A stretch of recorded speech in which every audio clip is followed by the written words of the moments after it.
ter o nosso, né, natural, ter o nosso dente, ainda é um preço que vale a pena pagar e tentar e aceitar esses desafios juntos com a gente. A gente divide essas responsabilidades junto com os pacientes, né? Todos os dias, todos os dias. É isso aí. Você fez a última colocação no caso clínico, né? A gente ouve muito, eu estou presente nas redes sociais, vejo muito isso. Às vezes, hoje me choco menos, mas houve épocas que eu me chocava mais, queria falar, queria escrever, ficava bravo, né? Hoje estou tranquilo, né? Mas essa expressão, por exemplo, salvar dentes, né? Você fez uma colocação muito importante, né? O fato de salvar dentes é importante, mas a promoção de saúde, né? Você agir como um indivíduo que é capaz de melhorar a vida do indivíduo, né, de um paciente, isso é fundamental, né? Ele, talvez na minha concepção, ele supera a imagem do salvar-dentes, né, que é Com produzir certeza, saúde, tá bom? né? Com certeza. Beijo. E Você, precisamos, né, ter mais Salvador. Beijo grande. Grande. Tchau gente, para você. você pode ficar por Obrigado. aí, você está com o link a hora que você quiser, hoje, amanhã, quando puder, tá bom? Beijo. Ficarei. Beijo. Eu sou Gustavo, estou por aí? Alguém viu ele por aí?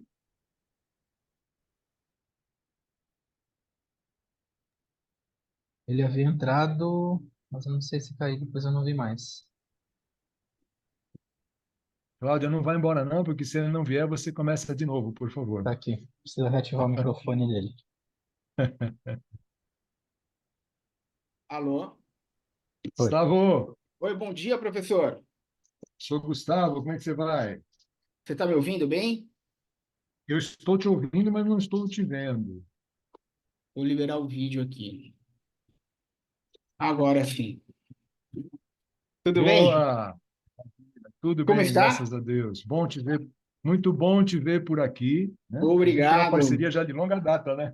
É verdade. Hoje, outro dia eu estava vendo até uma aula aqui que a gente apresentou, acho que foi quase em 2012.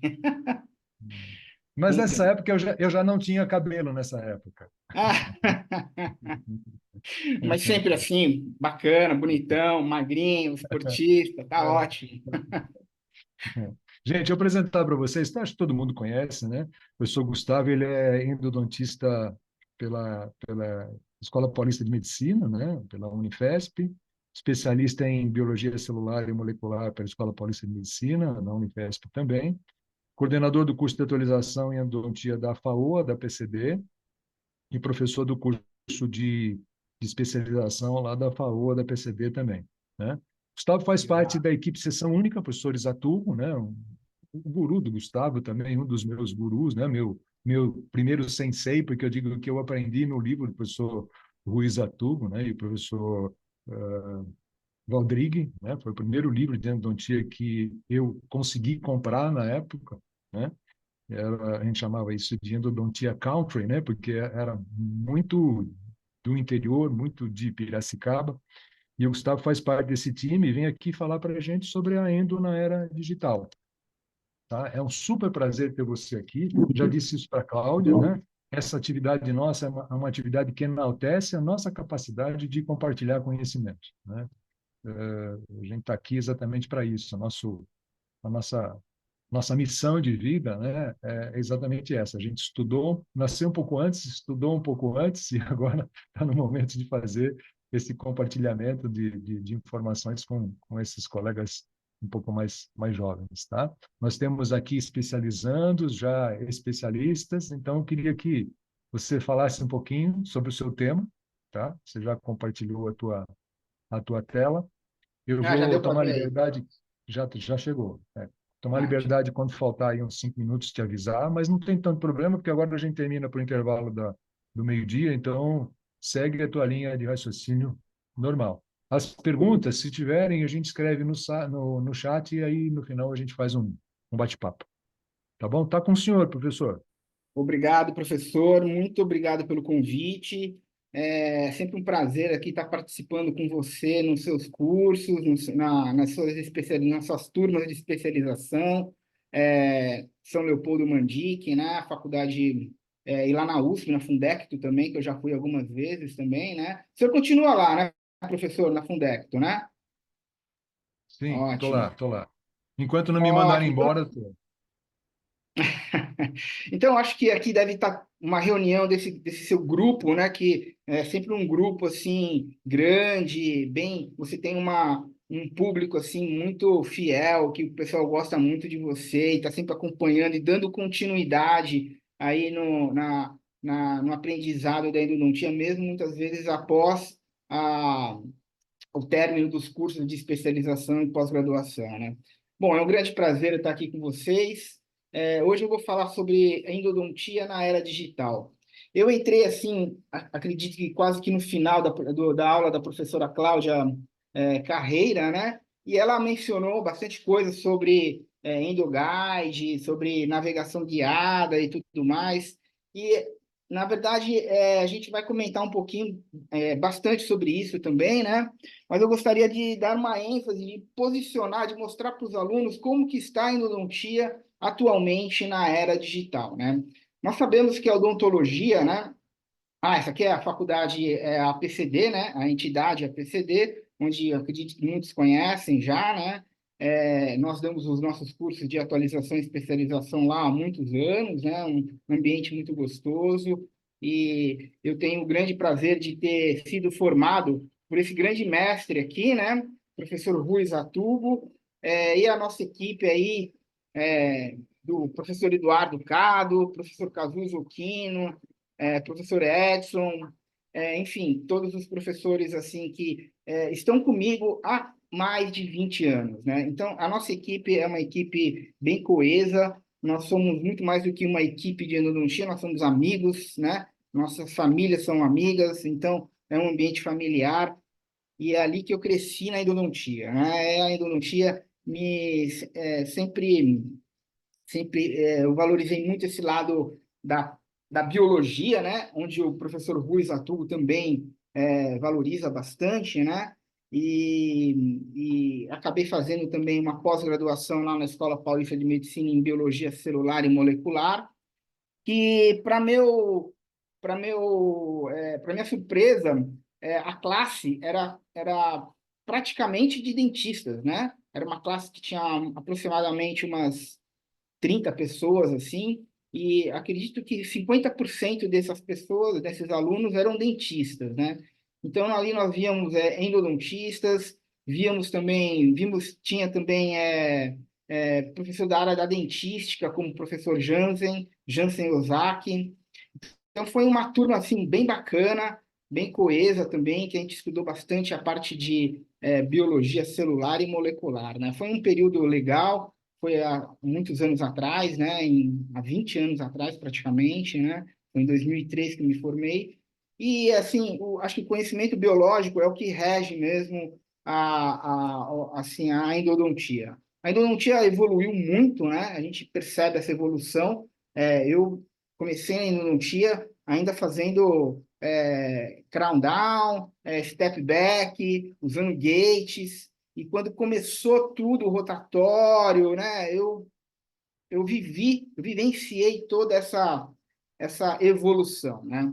E hoje nós estamos assim tecnicamente bem amparados, né? Nós temos assim instrumentos fantásticos, né? Instrumentos que nos dão passa bastante confiança, tanto do ponto de vista mecânico, né? De limpeza, como também do ponto de vista de segurança, né? Nós temos aí o reciproque, né? Nós temos limas rotatórias com diferentes tipos de ligas metálicas, né? Níquel titânio com diferentes tratamentos. Então, acho que o pessoal que hoje está na endodontia, que entrou na endodontia, entrou assim num momento fantástico da endodontia, né? Um momento onde o índice de sucesso está altamente bem alto, né? A gente tem assim um padrão de tratamento endodôntico mais uniforme. A gente vê tanto alunos jovens, né, iniciando, fazendo belíssimos casos, né? Como também aqueles que já estão há mais tempo na carreira também modificando os seus tratamentos, né, e fazendo tratamentos contemporâneos, né, atuais, modernos, né, com preenchimento de toda a extensão do canal radicular, pegando canais laterais, com aquela formatação bem parecida, bem igual para quase todos os profissionais. Então, acho que hoje em dia a endodontia está num momento fantástico, né? Um momento muito bom, um momento onde tecnicamente estamos bem amparados, né? E não podia a endodontia também não podia deixar de pegar esse gancho, né? Do momento que a odontologia vive, né? A odontologia hoje vive um momento de digitalização, né? Onde várias especialidades estão se aproveitando muito dessas tecnologias, né? Desde a prótese estética, né? Já há muito tempo que a gente conhece sistemas de escaneamento dental, escaneamento bucal, né? E confecção ali no próprio consultório mesmo, de uma coroa, de uma faceta, de uma restauração imediata, né? O que também vem a cada vez mais a agilizar o tratamento odontológico, né? Porque o tratamento odontológico sempre foi uma coisa assim muito demorada, né? Muito sistemática, tinha que vir uma vez, provar, experimentar, né? Enfim, hoje a odontologia está mais imediata e com excelentes resultados, né? E a odontologia digital está presente em quase todas as especialidades: prótese, dentística, implantodontia, ortodontia, como, por exemplo, os aparelhos Invisalign, né, que existem aí, periodontia também se aproveitou desse momento da digitalização, né, da odontologia digital, onde o periodontista consegue fazer muitas vezes guias cirúrgicos para fazer uma gengivectomia, um trabalho mais estético ali da parte vermelha, né, da gengiva, né? E a cirurgia guiada, gente, isso é fantástico, né? Hoje a gente coloca um dente, um implante num pterigóide, assim, tudo de forma segura, precisa, usando equipamentos de navegação guiada, de guias endodônticas previamente planejadas. Então, está tudo muito bem estabelecido, muito bem, toda essa tecnologia está sendo muito bem aproveitada pela odontologia digital, né?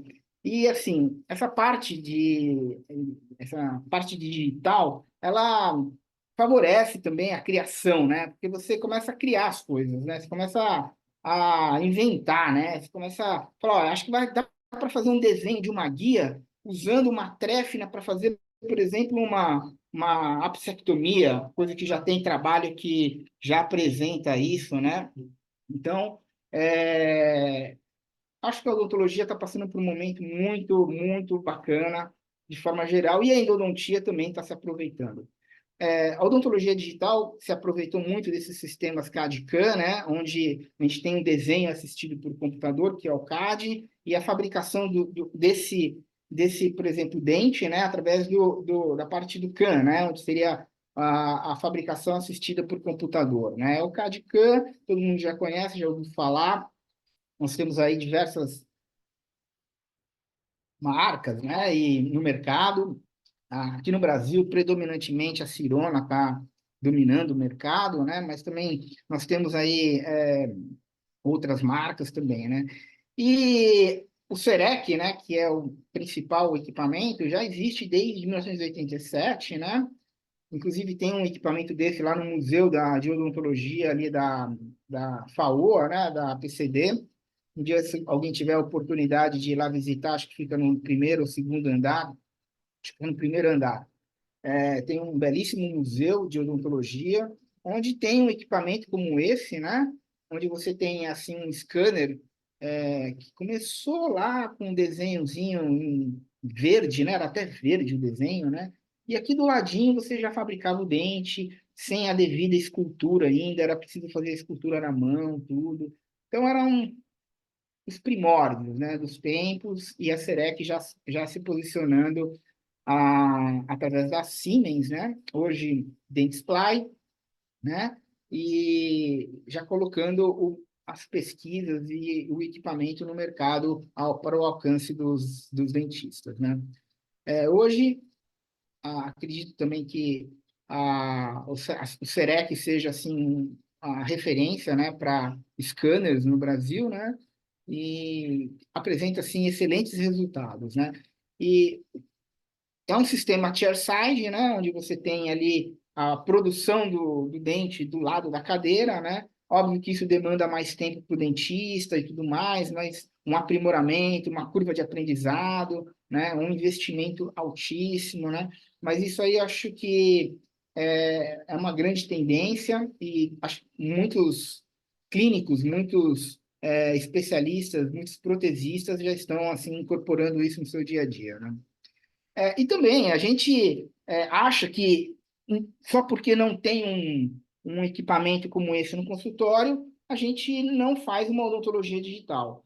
A gente muitas vezes está enganado, porque já há muitos anos já existe o Procera, né, que é um scanner de modelo, né, em laboratório, e acredito que quase todos os laboratórios hoje em dia, os melhores laboratórios, né, fazem uma odontologia digital também, né? Então, acreditem, mesmo você moldando o seu paciente lá no seu consultório, para aqueles que fazem clínica, né, mesmo moldando o paciente no seu consultório, com certeza você também é um dentista digital, porque o seu protético utiliza esses sistemas digitais lá no laboratório de cada um, né?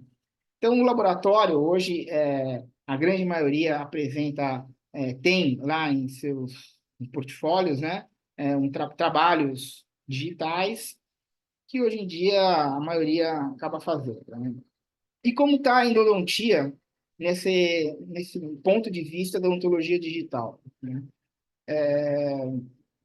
Acredito que a endodontia entrou, né, no mundo digital, poderia dizer, através da radiografia digital, né? Acho que foi o primeiro instrumento assim que nós incorporamos no nosso dia a dia, né? Que seria a radiografia digital. A radiografia digital, muitos acredito que já têm, já obviamente já manipularam, já trabalharam, né? É um grande benefício que nós temos no nosso consultório. A imagem fica assim muito melhor, né? Uma grande vantagem, rapidez, não tem aquela necessidade de ficar revelando.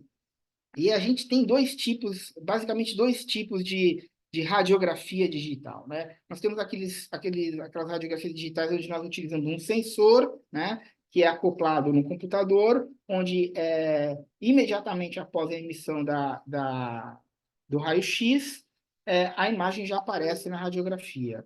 E temos também as placas de fósforo, né, onde trata-se de uma película, né? Essa película parece muito com um filme, igualzinho, mesmo tamanho, e nós tiramos a radiografia e processamos essa película de fósforo num scanner apropriado. E a imagem é digitalizada ali no seu computador, onde você pode manipular os contrastes, dar um zoom, alterar as cores, modificar, inverter os campos, né? O que era branco fica preto, o que era preto fica branco. Então, a gente consegue uma visualização um pouquinho melhor, né? Existem, obviamente, vantagens e desvantagens, né, entre os dois sistemas, mas hoje em dia eu acredito que praticamente 100% eu faço uma radiografia com um sensor sem nenhum problema, né? Raros são os casos onde, às vezes, o paciente reclama um pouquinho de dor aqui e ali, mas a grande maioria das vezes a gente consegue fazer uma radiografia muito boa, de boa visualização. Outra entrada, talvez, que a gente pode até falar que incorporou um pouquinho desse mundo digital seria o próprio microscópio, né? Apesar do microscópio não ser algo digital, né? É uma coisa óptica, física, né? Mas, assim, a gente começou a incorporar as câmeras digitais no microscópio. Melhorando o quê? Melhorando a comunicação com o paciente, mostrando para o paciente ali um quarto canal, uma linha de fratura, enfim, melhorando essa comunicação com o paciente. Então, acredito que o início de tudo, né, da endodontia no mundo digital tenha sido assim tanto pela radiografia, tanto quanto pelas fotografias obtidas através dos microscópios, né? E outra grande vantagem que nós temos também no mundo digital para a endodontia, né, são as tomografias computadorizadas, né? Não poderia deixar de falar sobre tomografia aqui um pouquinho, professor, né? Mesmo porque acho que é uma ferramenta fantástica, assim, né? Que colabora muito com o diagnóstico e ao planejamento do caso, né? Em determinadas situações, e a gente tem um aproveitamento muito grande da tomografia computadorizada no nosso dia a dia. A implantodontia, acho que foi uma das primeiras especialidades que se beneficiou, né, com a tomografia computadorizada, mas a endodontia não ficou para trás, né? Hoje, nos Estados Unidos, acredito que a grande maioria dos especialistas em endodontia possuem em seu consultório um tomógrafo. Aqui no Brasil, já tem vários dentistas que já têm também, né? E é um benefício muito grande. Apesar de ser um investimento alto, né? Está caríssimo um equipamento desse, né? A gente vê um aproveitamento muito grande, né? Em determinados casos, né? Então, em inglês, CBCT, né? Cone Beam Computed Tomography, né? E em português, tomografia computadorizada feixe cônico, né? O que é importante, né, na tomografia computadorizada, né? Existem vários equipamentos, né? Hoje em dia a gente tem no mercado inúmeros equipamentos, e tem também assim vários clínicas radiológicas, e é importante a gente saber que equipamento que essa clínica radiológica tem, né? Porque tem alguns equipamentos que são mais antigos, né? Tem equipamentos que oferecem imagens melhores para o especialista, para o endodontista, né? Então, acho que é importante a gente ter esse conhecimento, né? Saber qual seria o equipamento que o radiologista está usando em sua clínica, né? O que importa para que o endodontista faça uma boa imagem, uma boa pedir um exame, né? Seria sempre pedir um exame de FOV pequeno, né? Ou seja, um small FOV, né? Um campo de visão pequeno, restrito a um determinado número de dentes, né? Quando você faz, por exemplo, uma tomografia da mandíbula inteira, a resolução não fica tão boa. Quando você faz uma tomografia especificamente de um grupo de dentes, 2, 3 dentes, né? A resolução fica muito melhor e a imagem fica mais apropriada para nós endodontistas, né? Então, sempre pedir FOV pequeno, small FOV, né? O que é o small FOV? Eu não sei se você consegue ver meu mouse aqui. É possível ver meu mouse aqui? Não, né? Ah, tá. Então, seria um feixe, né, cônico pequeno que vai ser restrito a um número menor de dentes, né? Então, se você aumenta o campo de visão, né, você vai ter uma resolução diferente. Então, sempre que a gente vai pedir um exame de tomografia, o endodontista deve pedir de campo pequeno, né? E daí tem um aproveitamento melhor da imagem, né? FOVs grandes, a gente utiliza muito em outras especialidades, né? Por exemplo, implantodontia, onde a gente quer ver a mandíbula inteira, né? Então, a gente acaba pedindo um FOV maior. Mas na endodontia, o que oferece melhor resolução é, de fato, FOVs pequenos, FOVs reduzidos, né? Então, um pequeno volume é o que nós sempre vamos trabalhar. E qual é a diferença, né? Muitas vezes o paciente, né, pergunta, qual a diferença da radiografia odontológica para a radiografia médica, né? Bom, a radiografia médica oferece um leque, seria como se fosse um leque a hora que estivesse fazendo a tomografia daquela região, né? Já a tomografia odontológica trata-se de um cone, por isso cone B, né? Então, é a tomografia indicada.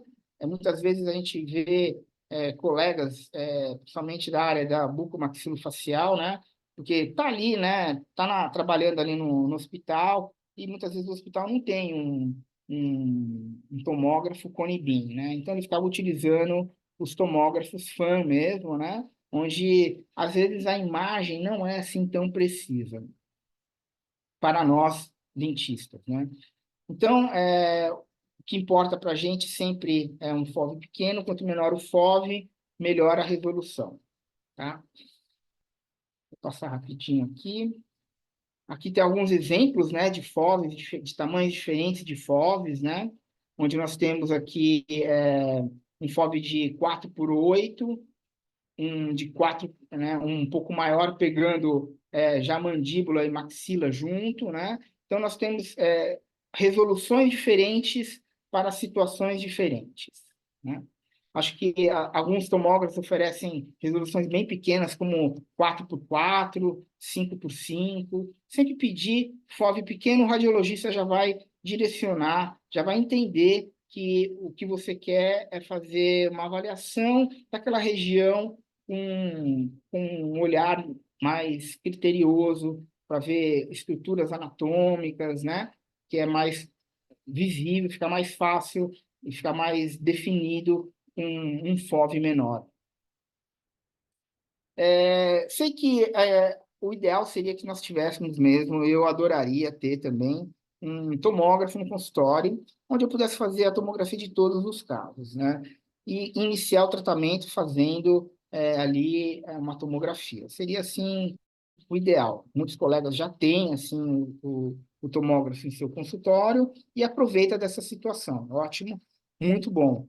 Para isso também, né, já que nós não temos, muitos não têm, né, e fica também difícil acabar indicando todos os casos para fazer uma tomografia, né? A Associação Americana de Endodontia criou assim umas situações onde seria o ideal a indicação para uma tomografia computadorizada, né?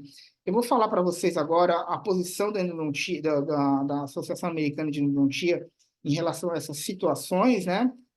Onde vocês podem, aqui nesse QR Code, se vocês quiserem um artigo, basta vocês fotografar esse QR Code aqui, que vocês vão ter o artigo aí em mãos, né? O PDF, e aí vocês podem armazenar e guardar isso com vocês. É um artigo que está no site da Associação Americana de Endodontia e todos têm acesso. Não é um artigo fechado, tá? Então, a Associação Americana de Endodontia criou algumas posições, né, onde seria o ideal para que nós pudéssemos solicitar uma tomografia computadorizada. Primeira situação é que todas as tomografias sejam feitas de FOV pequeno. É a melhor situação, né? A gente tem uma imagem melhor, uma visualização melhor da região que a gente quer observar. Opa, aqui. Então, a primeira recomendação, deixa eu só tirar aqui, né? Será que eu consigo tirar o...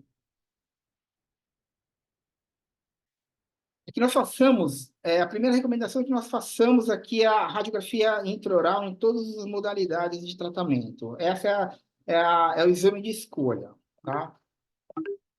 Espera um pouquinho, deu uma travadinha aqui, professor. Ah, agora deu. Então, a radiografia odontológica é, de fato, o exame inicial de escolha que nós devemos fazer.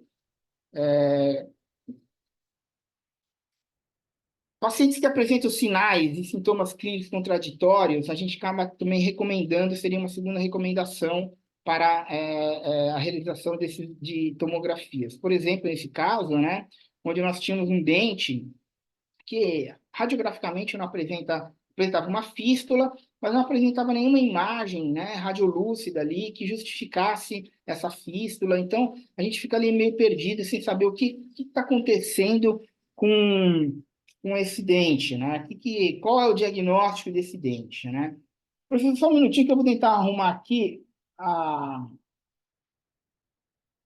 as bandas laterais aqui. Espera aí. Tudo bem, sem problema. Só um minutinho, professor. Ah. Bom, aí, ao fazer a radiografia, o que nós observamos? Trata-se de um pré-molar, né, com duas raízes bem divergentes, né, onde praticamente a lesão estava concentrada ali na região, na raiz vestibular. No entanto, quando a gente posicionava o filme aqui nessa região, aqui, ou o sensor aqui nessa região, o que nós víamos? Olha aí, eu não estou conseguindo voltar, professor, só um minutinho. Está dando um probleminha aqui. Se eu estou conseguindo ir para frente. Olha lá. Agora eu não consigo voltar. Desculpa, professor, só um minutinho, hein? Tenta descompartilhar. Descompartilha e compartilha de novo. Pode ser. Sai da tela compartilhada e volta. Interromper o compartilhamento. Tá. Isso. Vai, põe de novo.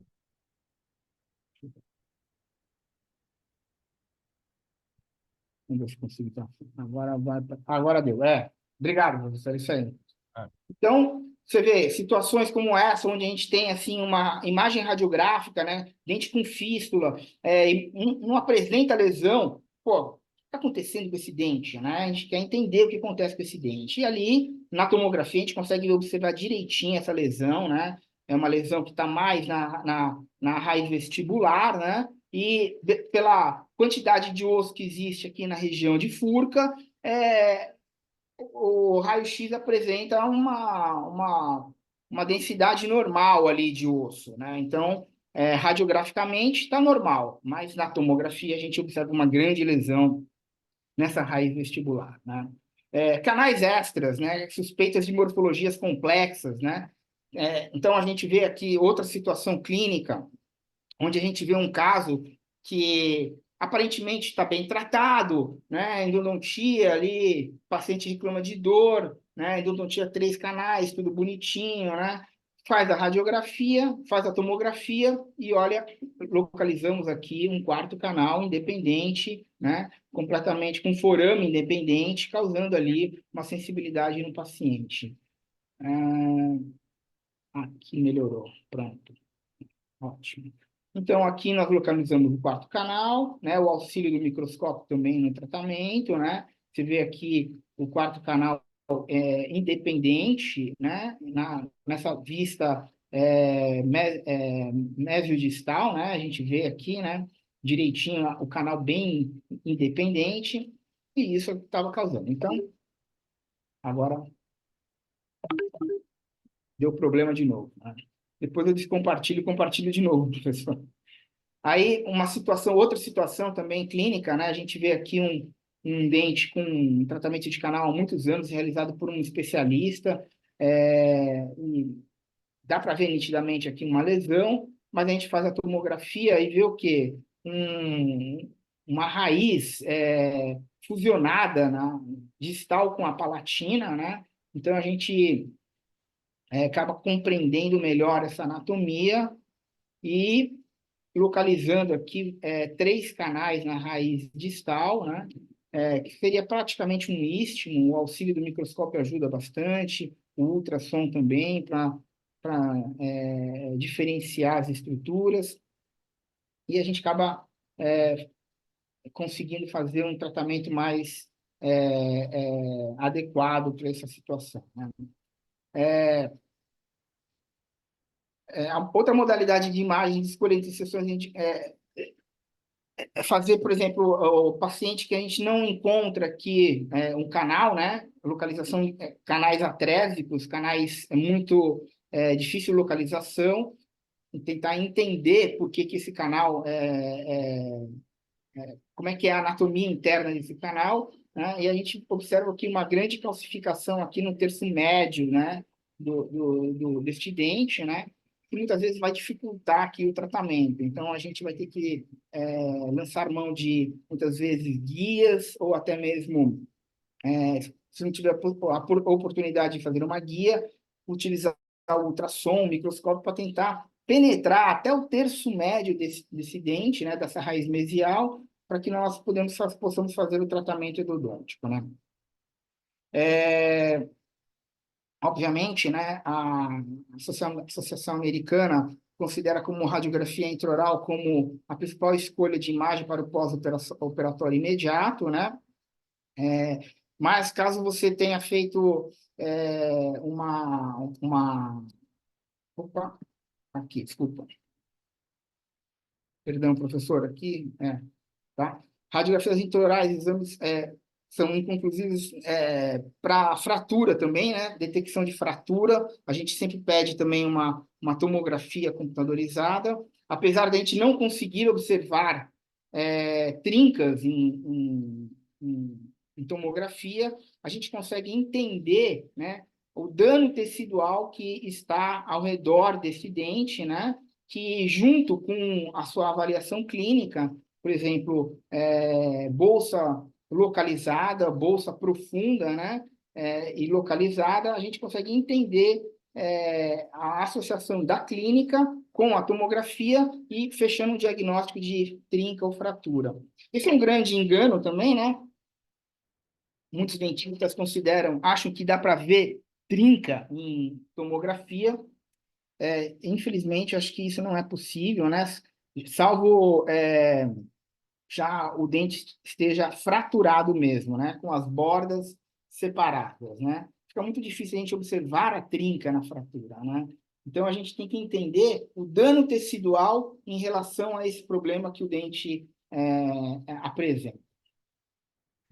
Então, muitas vezes a gente tem ali uma situação onde a gente nitidamente já vê uma linha de trinca, né? Faz uma sondagem, a gente vê uma bolsa localizada profunda, e nessas situações não precisa fazer uma tomografia computadorizada, né? Você já está olhando ali, vendo, né? Os sinais clínicos já nos informam isso, né? Já passa essa informação, né?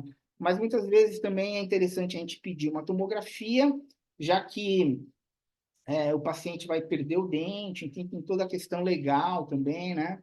Então, a gente acaba fechando o diagnóstico de forma mais ampla, né? Com a tomografia, né?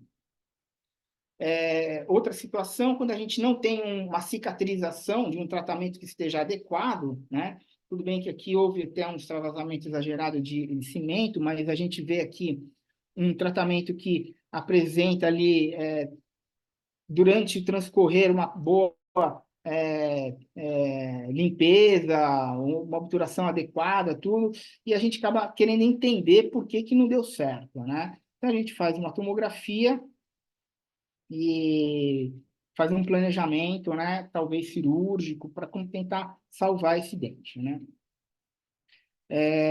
Planejamento cirúrgico também é sempre necessário para a gente fazer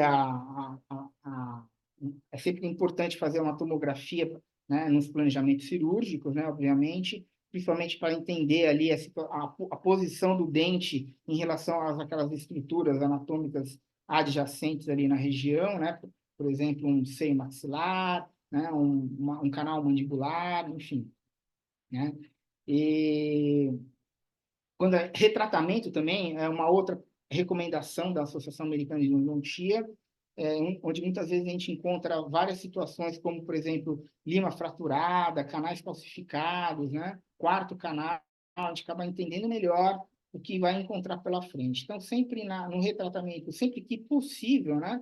A gente recomenda, a Associação Americana de Endodontia recomenda, assim, uma tomografia, né? Para planejamento de tratamento pré-cirúrgico, localização de ápices, né?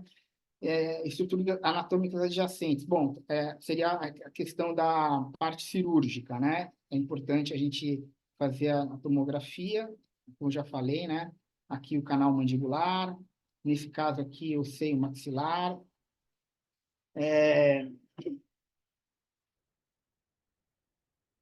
Implante, sempre, né? Claro que não é da nossa área, mas no implante é sempre importante fazer a tomografia. tratamento de trauma, né? Também é muito importante a gente fazer a tomografia em tratamento de trauma para tentar entender ali, né? Para observar se já não houve ali uma separação do segmento, se houve ali se existe uma presença de trinca, né? Ou um dano tecidual maior ali na região, se já teve início de reabsorções externas. Então, é muito importante nos traumas também a gente fazer a tomografia, né? Nos casos de reabsorção, é fundamental, acredito, né, que a gente faça uma tomografia para tentar entender como que a gente vai abordar essa reabsorção, né? Se a gente vai fazer uma abordagem cirúrgica, se vai ser uma abordagem de tratamento, combinado com outras especialidades, como, por exemplo, ortodontia, para fazer um tracionamento e tentar fazer uma restauração dessas reabsorções, né? Tentar visualizar o tamanho dessa reabsorção, né? A gente vê aqui, são reabsorções comunicantes, se não são reabsorções comunicantes. Então, é muito importante nas reabsorções a gente ter ali uma tomografia e fazer uma avaliação bem criteriosa ali, né, desse dente que está envolvido com uma radiografia, né? E tratamentos cirúrgicos também, né? A gente procurar fazer o acompanhamento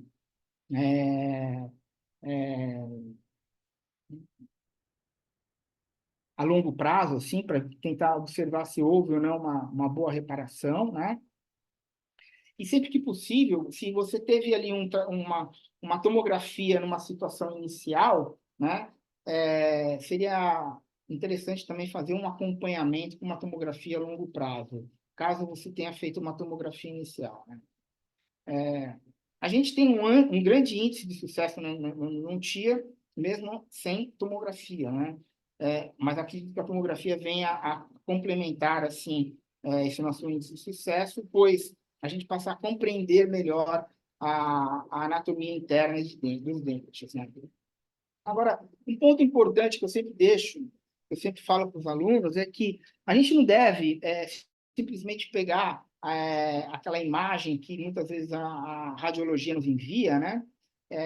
Seria um papel ali, né? Um filme, né? Com as imagens recortadas, né? Com os cortes ali apresentados, né? E aceitar aquilo, né? A gente tem que fazer uma avaliação da tomografia de uma forma mais dinâmica, né? Eu tenho certeza que muitos dos colegas aqui já trabalham com diversos tipos de softwares, né? Para avaliação de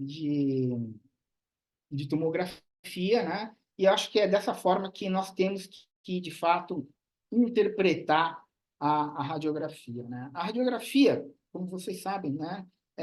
Gera diversos arquivos, né? Chamado DICOM, né? Que seria o Digital Image and Communication in Medicine, né? Então, esses arquivos, né? Eles são interpretados, né? Por um software, né? Existem vários viewers no mercado, né? E esses viewers, né? Muitos tomógrafos têm os seus próprios viewers, né? Por exemplo, a J. Morita tem um tomógrafo, tem um software muito bom, né?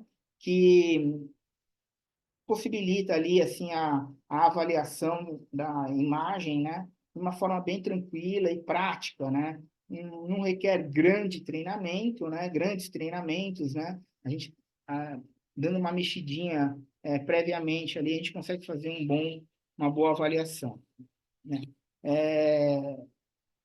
Nesse site aqui, pós-DICOM, né? Eles avaliaram 25 softwares, né? E eles consideram os melhores softwares para avaliação esses três aqui, né? Eu não conheço o pós-DICOM, né? Eu trabalho muito com Radiante e com Horus, né? O Radiante, né? O Radiante, ele é um software, é um software gratuito, né?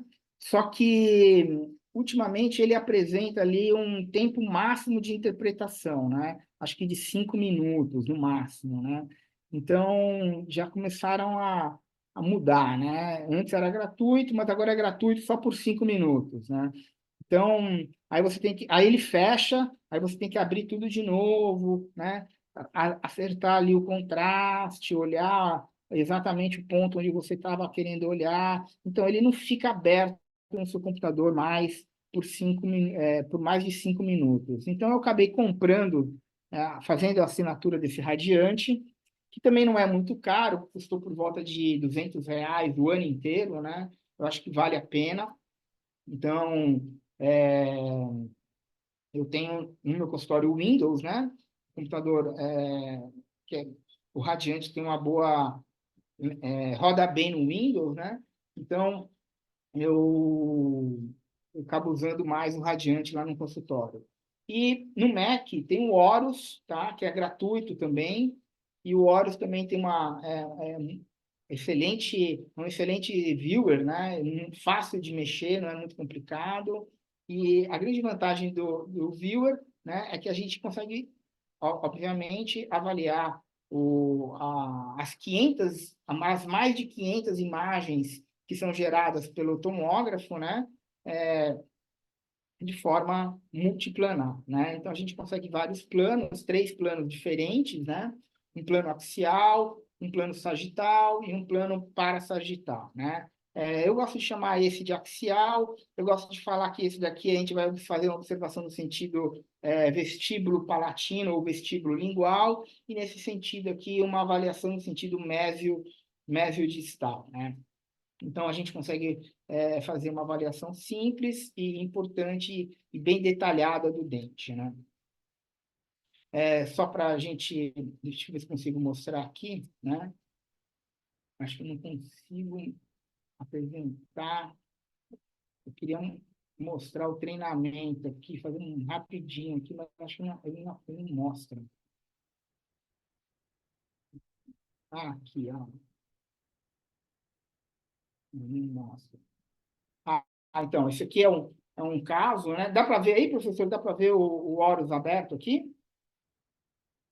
Ótimo. Então, a gente vê direitinho, a gente consegue fazer, aumentar ou diminuir, né? A gente vai usando as ferramentas que tem no Horus, né? A gente vai fatiando o dente aqui, ó, no sentido A tela, axial. Oi? a, a tela está branca, não está chegando aqui a tua navegação. Então não dá, professor. Talvez o Horus não permita isso mesmo. Acho que é isso mesmo. Espera aí. Somente a imagem do lado esquerdo. É, Aí, agora toda, tela cheia. mas aqui é a imagem estática, seria o É uma print da foto, é uma foto. foto. É, É. é. Infelizmente, acho que não dá para mostrar, viu? Deixa eu ver. Seria interessante a gente. Dá para ver alguma coisa aqui, professor? Não? A gente vê a foto, né? A O teu, o foto, né? teu, o teu template aí com a imagem do caso. Parada, né? Então não dá mesmo. Então é isso. Então, o Horus é um software prático, né? E o Radiante também acho que é um software muito prático, né?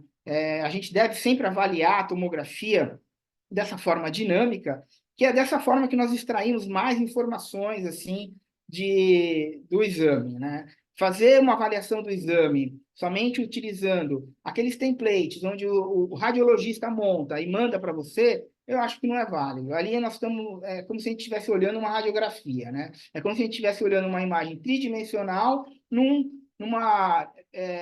de forma bidimensional. Então, eu acho que é interessante a gente fazer a avaliação sempre, o endodontista principalmente, né? Aqui num software de viewer didático, né? Isso é muito importante. Eu recomendo o Radiante por ser um software muito fácil, né? Prático e gratuito também. Apesar de ser gratuito somente por 5 minutos, né? Você pagar também R$ 180 por ano, não acho que seja tão... não é muito caro, acho que vale a pena, né? E a endodontia também, né? Como não poderia deixar de falar aqui para vocês, né? Teve um grande aproveitamento aqui na parte guiada também, né? Nós temos aqui o implante hoje, né? Usando muitos guias, né? Cirúrgicos, né? Hoje eu faço implante também, né? e eu acho que 50% dos meus casos eu faço implantes com guias, né? Eu gosto muito de usar guias, mesmo nas situações simples, né, de tratamento, e onde a gente tem uma precisão maior do posicionamento do implante em relação ao dente vizinho, em relação às estruturas anatômicas, em relação ao dente superior, dá para fazer um provisório imediato, enfim, é uma coisa bem... a implantodontia se aproveita muito dessa situação de, cirurgias guiadas, né? E a endodontia não poderia deixar de se aproveitar também destas situações, né? Nós temos aqui diversas indicações, né, para a endodontia guiada, né? E acho que a mais conhecida, né, é a endodontia para situações onde a gente tem dentes com canais atrésicos e calcificados, né? O primeiro artigo a ser que foi apresentado, né, foi pela equipe do grupo do Matthias Zender, né, Mark Zender, quer dizer, não é o Matthias, eu acho que é o irmão dele, se não me engano, né, onde ele apresentou esse artigo aqui, né, e nesse artigo ele usou a confecção, fez a confecção da guia endodôntica, utilizando também as brocas do sistema Straumann, de fixação de guias, né? Então, foi um artigo de 2016, um dos primeiros artigos a serem publicados. Aqui. Então, era feito o planejamento digital, né? Em softwares apropriados, e confeccionado e impresso uma guia para que seja acessado ali o canal, né? Então, a guia era confeccionada, o acesso era realizado e o tratamento conduzido, né? Aqui no Brasil, né, esse é o grupo da Endoguide, lá de Belo Horizonte, né, que tem uma participação da Sônia, né, do Vinícius Machado, né, do professor Gil, Camila e Lucas, né, onde eles formaram esse grupo, e lá eles faziam seus cursos e faziam também ali as guias endodônticas, né? A Sônia publicou vários artigos, né, sobre guias endodônticas, e suas principais indicações são canais calcificados, remoções de pinos de fibra de vidro e cirurgias também, né? A gente precisa, obviamente, fazer ali, a gente, para fazer a guia, a gente tem necessariamente, não necessariamente, digo, usar fixadores, né, como é recomendado aqui pela Sônia e pelos artigos deles, né, mas a gente precisa de uma anilha e de uma broca específica para que nós possamos acessar, né. Então, no caso da Endoguide, eles recomendam o fixador da Neodente, tá? Então, a gente fixa a guia na boca do paciente para fazer o acesso, né? Utiliza brocas específicas, né? Que são essas brocas da Neodente. Elas apresentam um diâmetro de 1,3. Hoje, existe brocas com diâmetros menores, né? Tem brocas a partir de 0,8. A EFF tem brocas de 1 milímetro. Então, a gente vai utilizando cada vez menos, um diâmetro cada vez menor, né? Desses instrumentos, para ter cada vez menos desgaste também, né? É preciso de uma anilha, porque essa anilha ela é posicionada aqui nessa região da guia, né? Porque se você encostar a broca na velocidade que você está trabalhando, ela pode modificar ali a sua trajetória, e a anilha sendo de metal, fica difícil isso acontecer, né? A EFF também apresenta um guia um kit, né, de endodontia guiada, onde ali ela tem diversos guias nesse kit, né, já tudo direitinho, e algumas brocas também, apresentando algumas brocas, né? Essas brocas são de 1 milímetro, e tem uma trefna também, que é indicado para cirurgia apsectomia.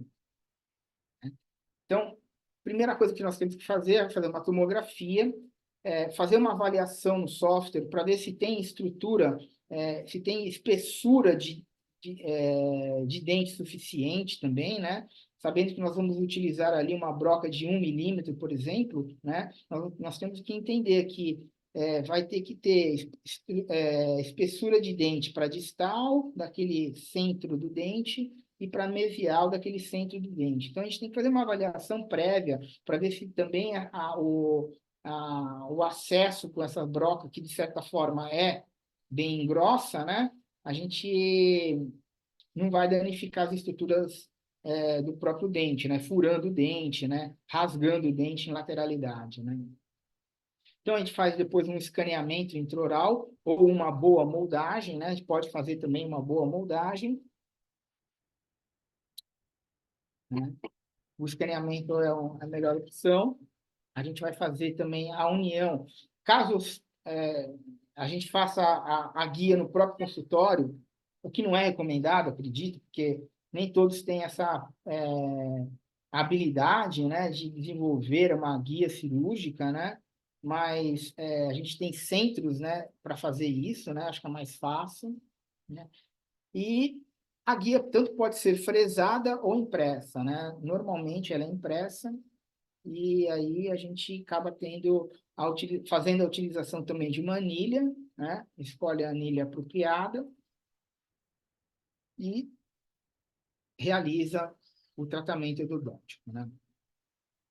Eu acho que a forma mais fácil mesmo da gente fazer uma guia, né, é enviando para um planning center, né? A gente não tem que se preocupar, né, em confeccionar, em planejar a guia, né? A gente faz a tomografia, faz o escaneamento e envia para o planning center, né? O planning center vai ali avaliar ali a situação, e eu acho que é a melhor forma. Então, a gente tem vários centros de radiologia. Eu geralmente costumo usar 3 centros de radiologias. Eu gosto muito do Centro de Radiologia do Vinícius Machado, né? Lá de Belo Horizonte.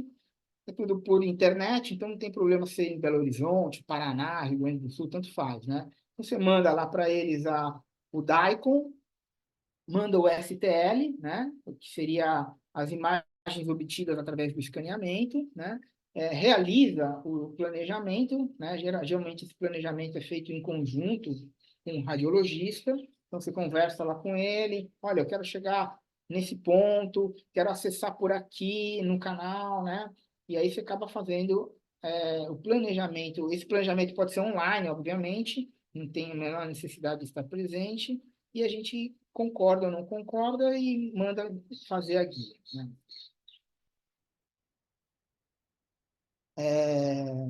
São formas simples, né? Não tem absoluta necessidade de estar presente, né? E a gente consegue isso em 48 horas, 3 dias no máximo, a guia pode estar na sua mão. Vários trabalhos foram apresentados, né, a partir, então, de 2016. Para vocês terem ideia, né? Só em 2016, entre 2016 e 2018, né, a gente viu diversos artigos sendo capa de journals mesmo, né? E cada artigo falando de uma maneira diferente, né? Mostrando uma maneira diferente da gente fazer essa guia endodôntica. Essa é a grande vantagem da odontologia digital, né? Possibilita essa criatividade, desenvolver essa criatividade, né? Então, a gente pode usar em cirurgia, né? A gente pode usar em próprio tratamento odontológico, né? Endodôntico, enfim. Reposicionamento de dente, né? Reimplantação de dente. Enfim, tem vários trabalhos, né, que foram surgindo e surgem ainda até hoje, né, falando sobre endodontia guiada, né? A gente vê aqui muitos deles capa de journal, né, da principal revista da nossa área, né? E aqui também um artigo sobre navegação guiada, que é outra possibilidade também de se realizar o acesso, né, o acesso guiado, né, o tratamento é, ao vivo, né, praticamente imediato ali, né, uma guia, como o professor Lage falou, sem a própria guia, né, uma forma de tratamento muito inovador. Aqui no Brasil, acho que o Carlos Murgel tem um equipamento desses em seu consultório e utiliza tanto para implante quanto para endodontia também, né? Você vê nesse artigo aqui a proposta é a realização de uma cirurgia apical, né, utilizando uma trefna, né? Então, a gente consegue criar muitas formas diferentes, né, de realizar ali a utilização, otimizar a utilização dessa guia endodôntica, né? Então, até 2019, 2020, né, nós já tínhamos praticamente 730 resultados, né, numa pesquisa utilizando o termo guided endodontics, né? Então, a gente tem, assim, inúmeros trabalhos sendo publicados nessa área aí atualmente, né? E eu gostaria de apresentar aqui um caso clínico, né, onde nós utilizamos a guia endodôntica, né, para a realização de uma cirurgia parendodôntica, né? Essa cirurgia parendodôntica foi indicada nesse dente onde houve uma fratura de um instrumento na região apical, né? Dificultando a sua remoção pelos vias vias normais, né? Pelo próprio tratamento de canal, né? Então, foi realizado o tratamento endodôntico, era um dente que já apresentava ali uma anatomia bem atípica mesmo, né? Onde tinha 4 raízes, né? 3 raízes, né? Então, a gente realizou o tratamento endodôntico normal, né? Com gutapercha e cimento endodôntico nos canais das raízes distais, né? E no canal onde havia a lima fraturada, né? Nós fizemos o tratamento até o limite dela e preenchemos essa região aqui com biocerâmico. E na raiz lingual, não lembro se era mesiolingual ou mesovestibular, né? Nós fizemos o tratamento habitual também, utilizando a gutapercha e digo, no terço apical nós utilizamos um plug de biocerâmico e do terço apical para cima, terço médio e cervical, usamos gutapercha normal. Então, nós concluímos esse tratamento endodôntico fazendo uma obturação do terço apical aqui com biocerâmico e do terço médio e cervical com biocerâmico, tá? No caso, o biocerâmico utilizado aqui foi o MTA, né? Fizemos o planejamento da guia endodôntica, visando a apsectomia no terço, na altura da lima fraturada. Tratamento, a guia foi planejada, né, na Slice, lá em Belo Horizonte. Fizemos aqui aqui tem os templates, né, mostrando a confecção da guia no computador. Aqui tem os templates mostrando a fixação, né, onde nós temos aqui a fixação da guia em uma posição que não iria interferir nos dentes, né, e deixasse a guia bem posicionada. Então, ó, aqui seria a simulação, né, de uma broca em Z-cria, né? Simulação de uma broca Z-cria que apresenta a parte ativa de 11 milímetros. né? É importante falar para o profissional que broca que você vai usar, né, para a pessoa que está planejando, para ela simular, né, essa situação também no computador. Então, a gente experimentou a guia no paciente, né? Aqui seria onde iria colocar os fixadores, e aqui seria uma base onde nós iríamos realizar a apsectomia, né? Essa guia, ela é uma guia que tem uma janela para a gente ver se consegue, se a guia está perfeitamente encaixada nos dentes, né? Ela tem que se apoiar certinho nos dentes. Aqui é onde tem os fixadores. Os fixadores que nós utilizamos são fixadores da Neodente.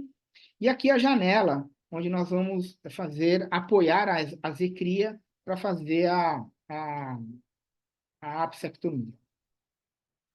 Como nós já tínhamos feito todo o tratamento endodôntico previamente, né? Então, consideramos que o canal já estava limpo e toda essa região aqui já obturada com MTA, né? Então, nós só fizemos a apsectomia, sem a necessidade de um retropreparo e uma retroinstrumentação e uma retroobturação. Então, óbvio que nós fizemos uma avaliação com o microscópio para ver se não havia nenhum istmo ali, né? Caso houvesse um istmo, a gente, de fato, iria fazer a limpeza desse istmo com um ultrassom, mas observando que os canais eram bem independentes, né? Então, nós só fizemos a apsectomia.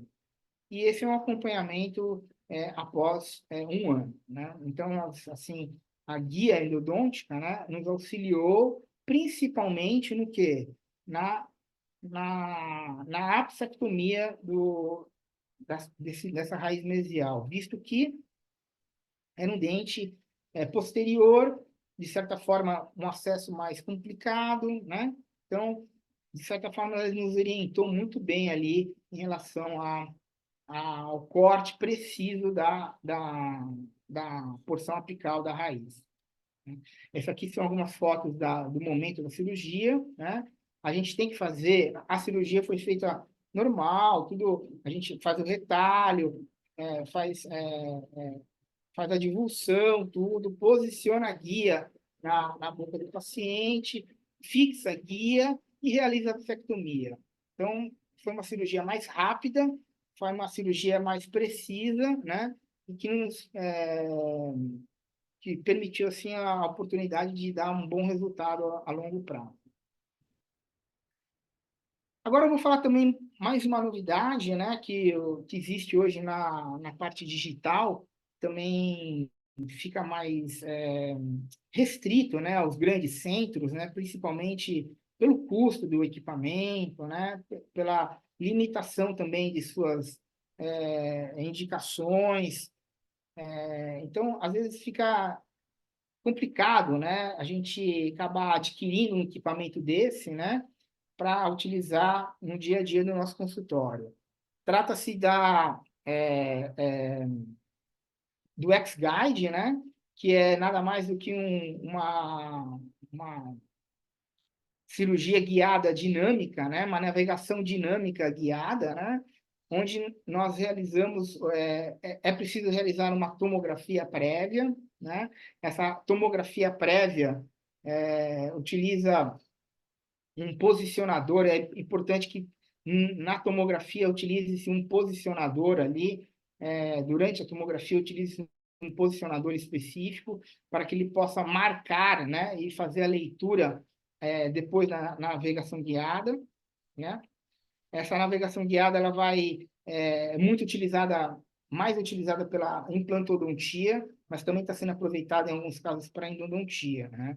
Então, ele utiliza 3 eixos praticamente, né? Um eixo que fica do próprio equipamento, que faz a leitura, o eixo que fica fixo no paciente, que é o mesmo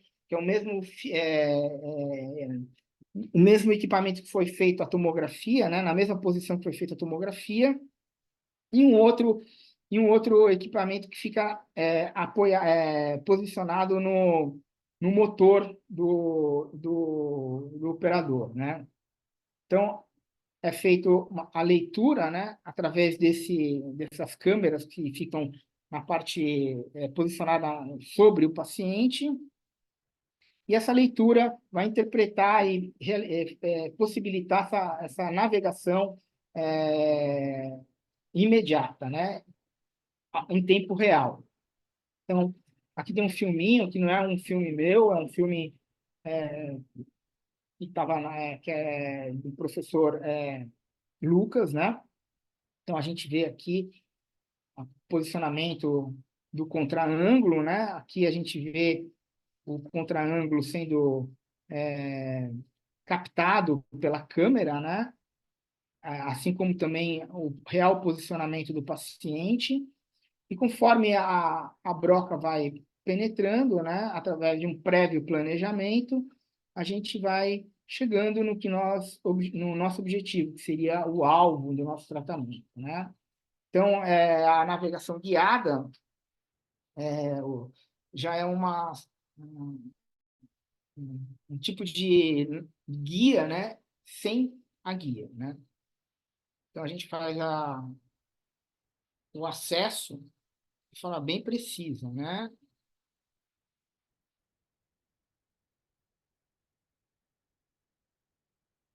Um filminho mostrando o acesso nos 3 canais, em diferentes angulações, né? É preciso a tomografia e um estudo prévio, obviamente. É preciso muito treinamento também para a gente trabalhar nesse equipamento, né? Então, a gente usa um clipe, né, para fazer a tomografia, né? Faz a tomografia com esse clipe. Esse clipe, esse exame que vai ser o nossa guia, né? Esse clipe ele tem diversos tamanhos, né? A gente posiciona ele na tomografia. É feito o planejamento prévio. Esses trackers aqui, né? Que nós utilizamos, é feita a leitura, né? Sobre a câmera que existe no equipamento. Um tracker é apoiado no paciente, o outro tracker é colocado no motor, e essa câmera acaba fazendo a leitura desses equipamentos, né?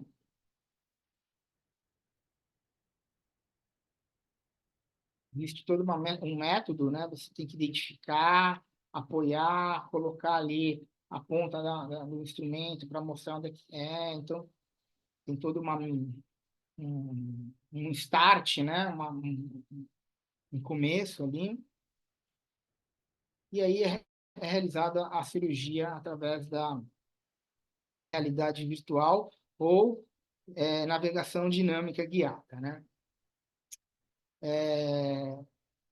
Esse equipamento hoje ele está sendo comercializado pela Nubel, né? E faz assim, um equipamento que deve ser muito caro, né?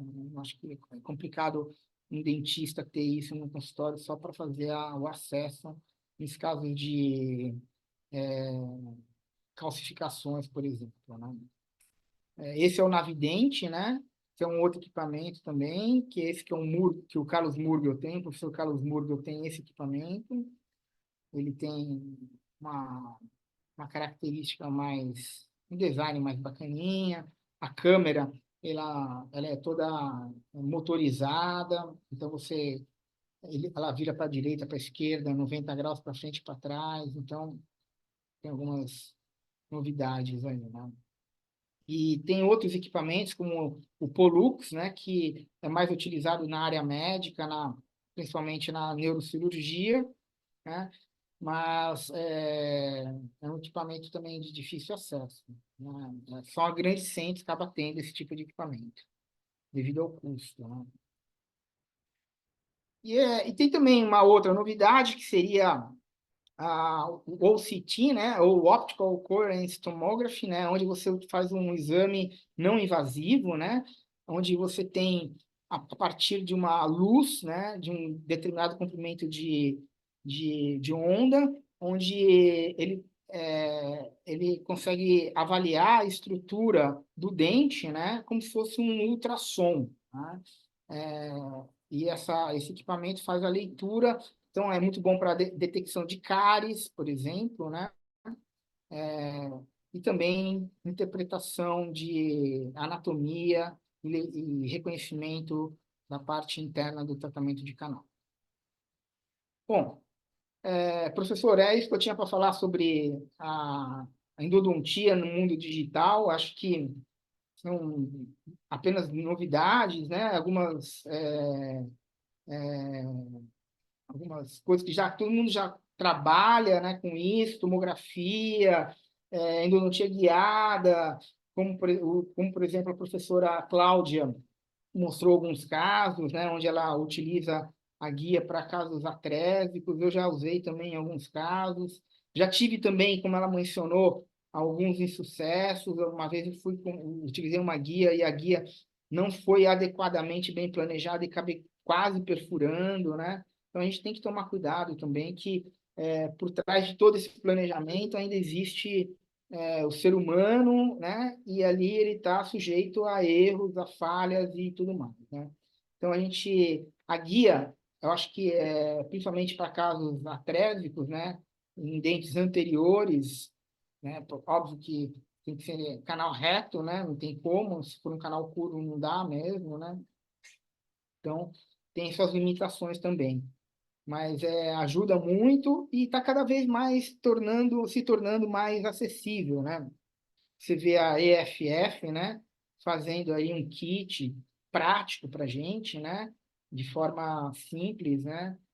Tem ali algumas brocas, algumas anilhas disponíveis, né? E também é só criar também. Você vê fazer uma apsectomia utilizando ou Zecria ou uma tréfina. Então, está cada vez mais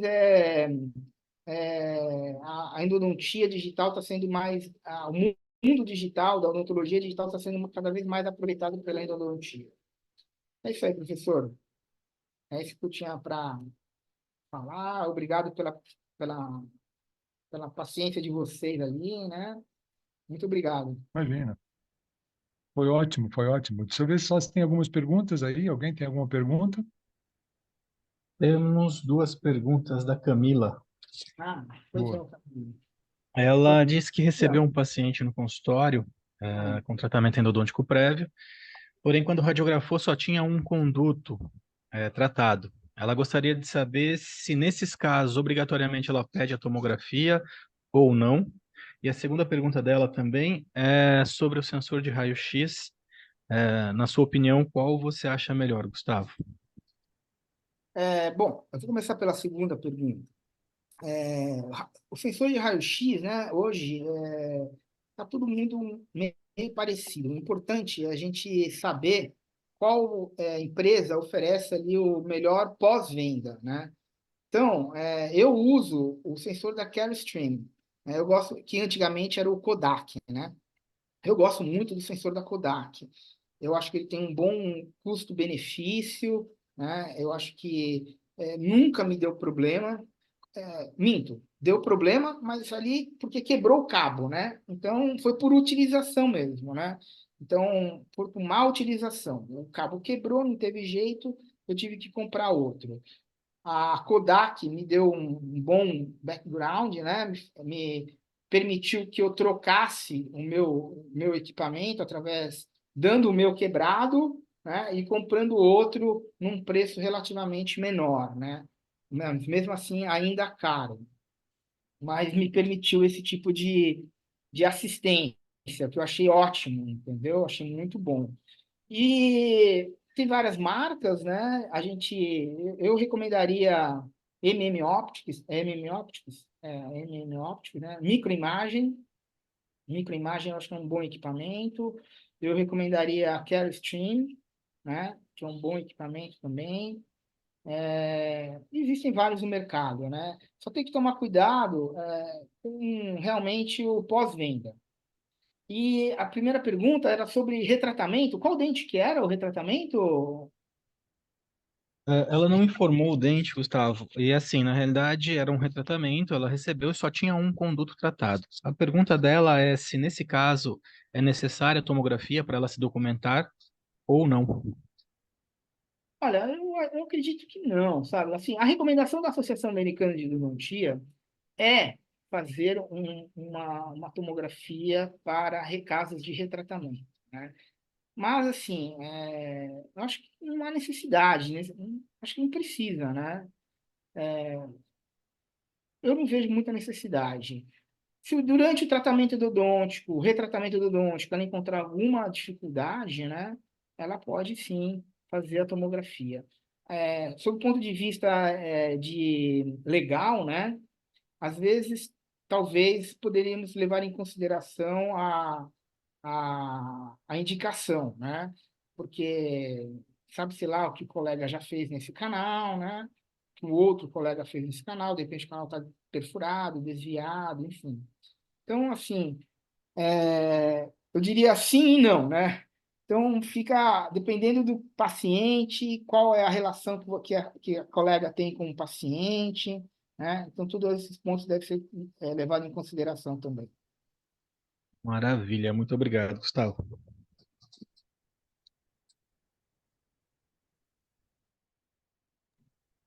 Boa, Gustavo, super material, condução super legal, tá de parabéns. Obrigado, Eu tenho professor. aqui duas perguntas, assim como professor de especialização, professor de cursos de atualização. A gente falando sobre guias e sobre o EndoGuide, como é que você entende, por exemplo, a capacitação? Você tem um equipamento, né? Tem aí um acessório, né? No acesso. Como é que você julgaria importante para o aluno fazer um treino desse protocolo? Professor, eu acho que sim, tem que fazer um treinamento, né? Acho importante fazer esse treinamento, essa capacitação, pelo menos para você entender, né? É, como que a guia, né? A capacitação não é fazer a guia, né? Não é para você fazer a guia, né? É para você entender como que uma guia mal planejada poderia, por exemplo, causar um problema no seu paciente, né? Então, Mas acho que primeiro, eu não, acho que eu não fui muito claro quando eu fiz a pergunta. pois não, A gente desculpe, conhece então. todo o protocolo teórico, né? Isso Certo. tá claro para gente. Eu estudo bem, conheço bem, e vou direto para o paciente. Eu acho que é preciso uma formação, professor. Eu acho que precisa, sim, você fazer um treinamento. Eu acho que precisa do treinamento. Uma Como? capacitação. Um treinamento pode ser local ali, ali você fazer, pelo menos, sentir como que a broca atua, né, naquela região ali da guia, né, como que a broca perfura o dente, qual a capacidade de perfuração dessa broca, né, se você, qual velocidade você iria utilizar ali no motor, uma velocidade 1.000, 2.000 rotações por minuto, né? Ou menos rotações por minuto, né? Entender o posicionamento da guia, às vezes na boca, né? Ali no modelo, obviamente, né? Se, qual o risco, por exemplo, se ela sair de posição, tudo. Então, acho que é importante, sim, a gente fazer essa capacitação. E essa capacitação deve ser feita presencialmente, né, professor? Eu acredito que seja necessária essa presença do aluno ali junto com o professor, onde a gente vai fazer um treinamento ali, como eu fiz esse treinamento, né? Fui lá no grupo da Endoguide, da Sônia, né? Foi um treinamento bacana, legal, onde eles mostram a importância de você manipular ali a tomografia, né? Para você saber se vai caber ali o diâmetro daquela broca que você vai estar utilizando, né? Por exemplo, um caso de um central inferior, onde o achatamento mesiodistal é muito grande. Você tem pouca margem ali, né, professor? Para a direita e para a esquerda da broca, né? Que se não for respeitado, se você não entender aquilo, acaba perfurando em lateralidade ali, né? Então a gente precisa, sim, de um aperfeiçoamento, um treinamentozinho. E também entender, pô, como é que a broca corta, qual que é o poder de broca, de corte daquela broca, né? Qual a pressão que eu vou ter que utilizar ali para cortar aquela dentina calcificada, né? Eu acho que é importante, sim, treinamento físico ali, presencial, né? Onde o aluno pega ali um modelinho, coloca a sua guia, faz a aplicação do instrumento, né? Da broca em questão, simula ali o treinamento, né? Então, eu acho que é importante dessa forma, professor. Seria essa a sua pergunta? Isso. É, É isso eu acho aí. que é importante, E professor. a pergunta Ah, número dois é a seguinte: você trabalhando com os alunos, né, da hum, especialização, na fase de hum, formação, todos eles aí hum. têm a intenção de melhorar profissionalmente cada vez mais, mudar de patamar de carreira profissional. E a gente se depara, em primeiro lugar, com essa relação do benefício que essa tecnologia te oferece, seja radiografia digital ou mesmo a tomografia, mas, de certa forma, tem ainda uma distância da realidade para você adquirir, por exemplo, um raio-x digital ou, eventualmente, um grupo de pacientes que ainda não entendem a importância de você solicitar uma tomografia pela relação custo-benefício, toda essa natureza. Como é que você trabalha com o seu aluno, né, diante de problemas em que o meu paciente ainda não consegue comprar Pagar. uma tomografia para me auxiliar no dia a dia? É uma situação meio, realmente, a nossa realidade, a realidade do nosso país, né? Um exame de tomografia custa entre 300 e 500 reais, né? E muitas vezes a gente vai pedir um exame de tomografia para fazer um reconhecimento anatômico, né? Complicado. Então, assim, ainda, acho que é um exame, de certa forma, elitista, né? Não é simples, né? E não é barato, não está ao alcance de todos, né? Mas da mesma forma que o implante, né, professor, hoje, o implantodontista, eu vejo no passado, o implante, o implantodontista fazia como é que ele fazia o seu implante? Ele pedia uma panorâmica, né? Hoje, acho que acredito que 80, 90% dos implantodontistas colocam no seu protocolo a necessidade, a importância da tomografia, né? E a gente também tem que tentar posicionar o nosso paciente, o nosso aluno, da importância da tomografia também em determinados casos, né? Existem diversos, o mercado está aí, né? A gente pode, de repente, fazer uma combinação com algum laboratório de radiologia, vou mandar com mais frequência, faz um preço melhor para o meu paciente, enfim, coisa do gênero, né? Porque assim, a gente também não pode simplesmente falar, não vou fazer porque está caro, né? Então, a gente tem que ganhar esse mercado, professor. Eu acho que a gente tem que tentar cada vez mais utilizar o exame, né? Tornar o exame mais acessível para todos os alunos, para todos os pacientes. Trabalhar o poder de convencimento mesmo, né? É o exercício que a gente tem que fazer. Exatamente. É isso aí. Mais alguma coisa? Mais alguma pergunta, pessoal? Não. Então, eu queria te agradecer. Eu que agradeço. Agradecer Acho que eu excedi de meu tempo aqui, coração a tua professor. participação. Quase falei Tá? demais, hein? Imagina, imagina. Então, te agradecer de coração por Eu que agradeço. abrir esse espaço na tua agenda, né? De alguma forma, Imagina. você preparou esse material, você abriu mão do teu dia a dia para poder estar aqui com a gente essa hora e meia, né? Então, te agradeço de coração por poder compartilhar esse conhecimento. Quero que mande um abraço para aquele povo todo que você comentou, com a fotografia que você Mandarei, colocou aí, professor. tá? Mandarei. Já acabei de falar com o professor Rui aqui, ele falou que está em Lins, É, né? Ele está em Lins, eu falei que a gente estava te ouvindo aqui. Pois manda um abraço para ele, para todo o pessoal. mandarei. Obrigado mesmo, tá? Uma boa Obrigado você, sexta, um bom professor. final de Você semana. é sempre um exemplo, sabe? Fazendo esses encontros sempre acontece, antes presencialmente, agora com essa parte, fazer online também é muito produtivo, né?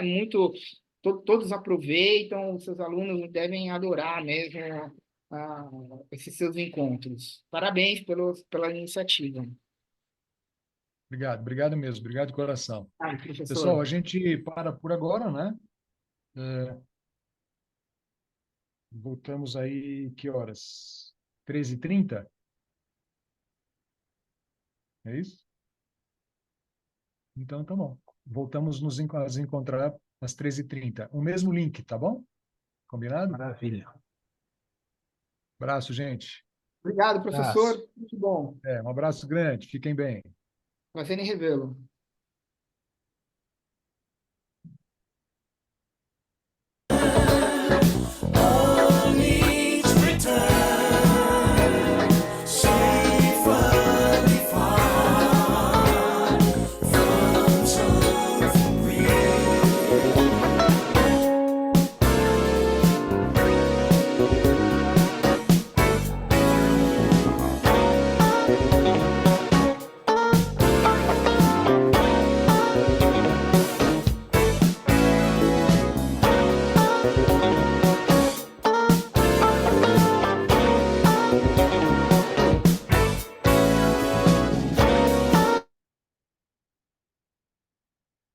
Cadê?